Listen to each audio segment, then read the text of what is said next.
Assalamualaikum warahmatullahi wabarakatuh. Pada kesempatan ini, Satu Arah Jogja akan membagikan bincang medis yang akan disampaikan Ustadz sekaligus dokter spesialis bedah, yaitu beliau Bapak Dr. Taufik Nugroho, yang akan membuka wawasan kita akan perkembangan medis sebagai peluang yang berharga untuk mendekatkan diri kepadanya, merenungi kebesarannya, dan memperbaiki diri kita dalam beribadah. Mari kita simak bersama tausiah beliau. Jadi termasuk salah satu di antaranya kayak kasus tumor payudara, kanker itu dari tahun ke tahun selalu berubah dalam pengertian berkembang gitu. Dari yang dulu kalau sudah divonis kanker payudara gitu sudah seolah-olah kiamat gitu. Iya, kiamat karena hasil pengobatan belum bagus, kemoterapi efek sampingnya macam-macam dan hasilnya nggak bagus. Jadi orang jadi ngeri, akhirnya yang berkembang pengobatan alternatif yang juga bikin bubrah gitu.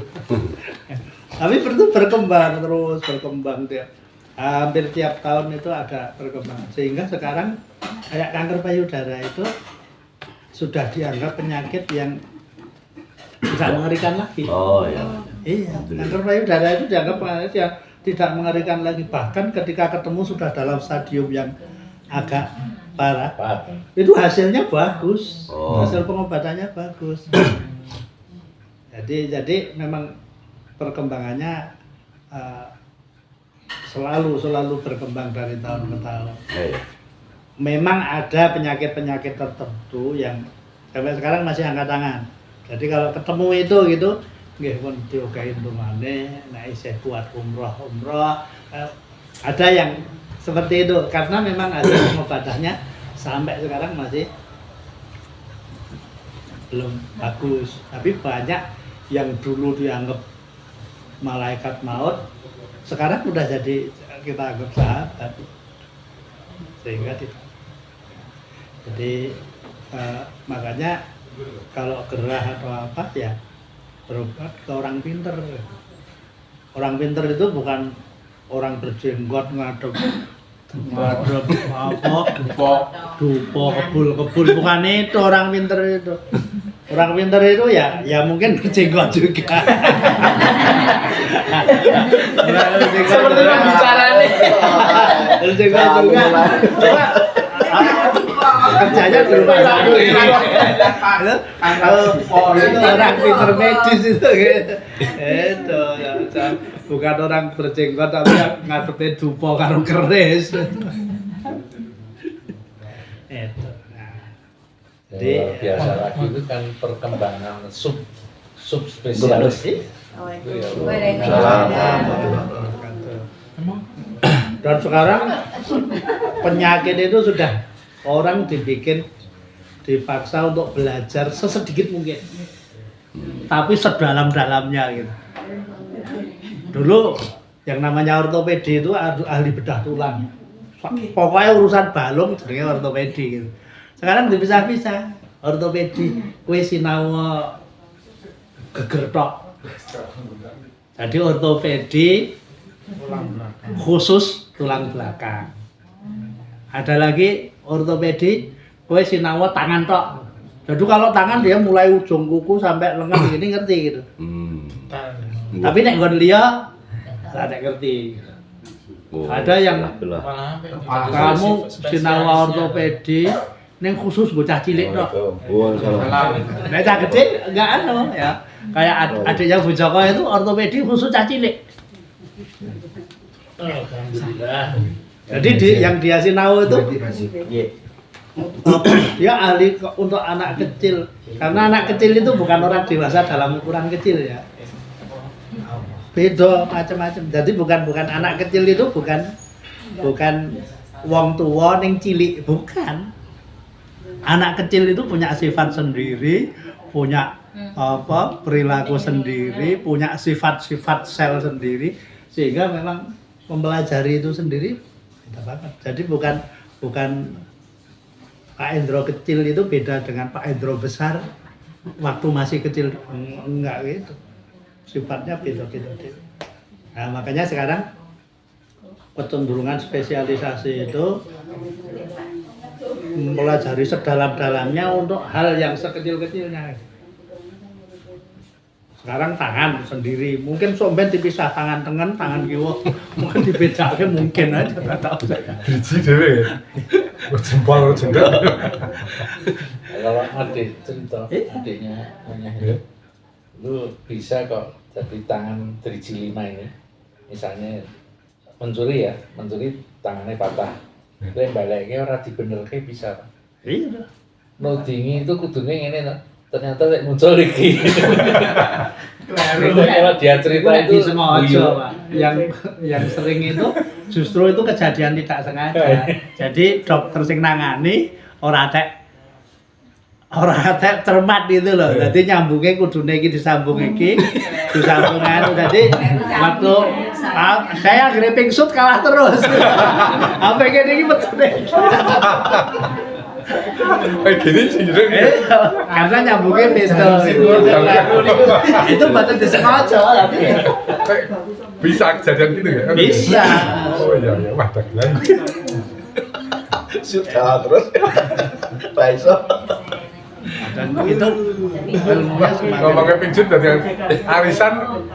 arisan yang di saat itu yang belum dapat 2 orang datang semua, 2 orang itu.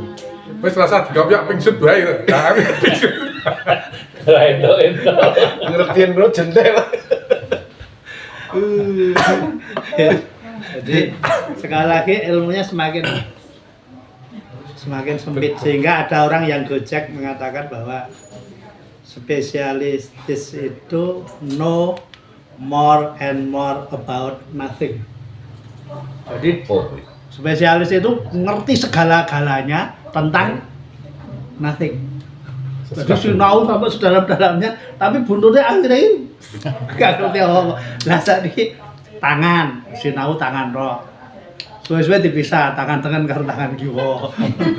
Tangan tengen itu dipisah, bonggol karo bucuk. Bagian jempol aja. Suwe-suwe itu akhirnya itu dia mendalami sedalam-dalamnya. Kelingking. Buku tok. Jadi ora ngerti apa-apa. Itu makanya orang itu kecenderungannya kemajuannya seperti itu. Dan saya termasuk orang yang sama teman-teman yang Tibu Nabawi dan sebagainya itu, wah dia mau habis-habisan. Karena saya menerjemahkan Tibu Nabawi itu tidak seperti mereka. Saya mendefinisikan Tibu Nabawi itu apa? Tibu Nabawi itu evidence-based medicine. Jadi pengobatan yang berbasis pembuktian itu Tibu Nabawi. Kalau selama ini kan orang memahami Tibu Nabawi itu pengobatan yang dilakukan oleh Nabi kan gitu. Bekam, abadu sauda kan gitu. Iya kan? Oh itu pernah seminar gitu ya tak gojeki aja gitu. Bisa dibaca cerita tentang bekam. Waca hadisnya. Dibaca hadisnya itu bahwa Rasulullah kalau sakit gini maka dia memanggil Abu siapa gitu untuk minta dibekam. Hadis itu dok. Ya. Ada hadis lain? Ada. Ini intinya bodoh. Nah, saya tanya. Oke. Ini masalah bekam. Saya tanya, bekam itu cara pengobatan cara Nabi atau cara tabib zaman Nabi? Wah, mulai Ya. cara Nabi. Saya tanya, di hadis itu Nabi jadi pasien atau jadi tabib? Kasihan ya. Nabi jadi pasien. Kalau Nabi jadi pasien, kemudian diobati, itu pengobatan cara Nabi atau cara tabibnya? Cara tabibnya. Cara Nabi. Loh, saya tanya, itu cara Nabi apa cara tabibnya? Cara Itu Nabi kalau nggak salah Nabi namanya ya. Abu siapa gitu ya. Itu cara terapi cara Rasulullah atau cara Abu Sabah itu, tabibnya itu? Cara Nabi. Oke, kalau begitu gini, saya kasih contoh. Teman saya tadi, dia usus buntu. Terus berobat ke saya. Saya operasi, sembuh. Saya tanya, operasi usus buntu itu operasi pengobatan cara saya atau cara dia? Ya, cara dokter. Gitu. Kenapa bukan cara dia? Kan usus buntunya dia. Ya kan yang obati dokter gitu. Balik ke hadis tadi ya. Rasulullah sakit panggil Abu siapa dia kemudian dibekam dia. Rasulullah jadi pasien apa jadi yang obati? Jadi pasien. Kalau gitu itu terapi cara Nabi atau cara dukun itu? Akhirnya definisinya diganti. Kalau itu definisinya Tibu Nabawi itu adalah pengobatan yang dilakukan berkaitan dengan Nabi di zaman Nabi. Jadi bukan yang dilakukan Nabi lagi. Karena kalau pengobatan yang dilakukan Nabi, saya bilang, saya punya contoh. Kalau mau tiru, monggo silahkan. Saya ceritakan, ada diriwayatkan di hadis itu. Nabi milih Abu Thalib untuk jadi panglima perang. Mau milih Abu Thalib jadi panglima perang. Itu Abu Thalib dicari nggak ketemu. Goleki nggak kelihatan. Akhirnya sahabat suruh nyari. Mana si Ali? Dicari, datang. Krip-krip gitu karena matanya itu apa? Blobok. Jadi sakit mata lah, belekan lah gitu. Ah, ketika ditunjuk kamu jadi panglima, Ali kan ya Nabi, mosok panglima belekan. Nah, makanya kemudian sama oleh Rasulullah ini Ali itu disembur dan langsung sembuh. Kalau mau ikut terapi cara Nabi, nek ana wong belekan semburan. Semburan silakan. Semburan. Ora diteruskan musuh-musuh wong jenggoten. Nah, bentuknya gini, saya bukan menolak cara Nabi, tapi cerita tentang Nabi itu intinya itu gini, Rasulullah dibekam merasa enakan. Nek dibekam merasa enakan.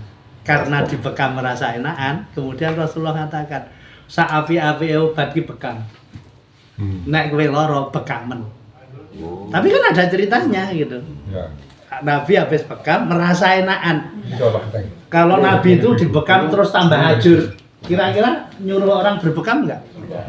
Enggak. Tapi karena Nabi merasa enakan, disampaikan, aku loro dibekam mari, kowe nek loro bekamo. Jadi bekam itu terbukti bermanfaat. Pembuktiannya cara Nabi, yaitu cerita testimoni. Banyak di bekam rambut. Jadi itu pembuktian tapi zaman Nabi. Nah, sekarang juga gitu. Pembuktian zaman saiki. Baik, saya kira itu aja. Nanti kita bahas lagi. Semoga tausiah yang disampaikan dapat memberikan manfaat dan inspirasi bagi kita semua untuk lebih sempurna dalam menjalankan ibadah-ibadah kita. Amin ya rabbal alamin. Mau tahu kelanjutan dari Bincang Medis bersama Ustadz Dr. Taufik Nugroho, spesialis bedah? Jangan lupa untuk menyaksikannya di part kedua.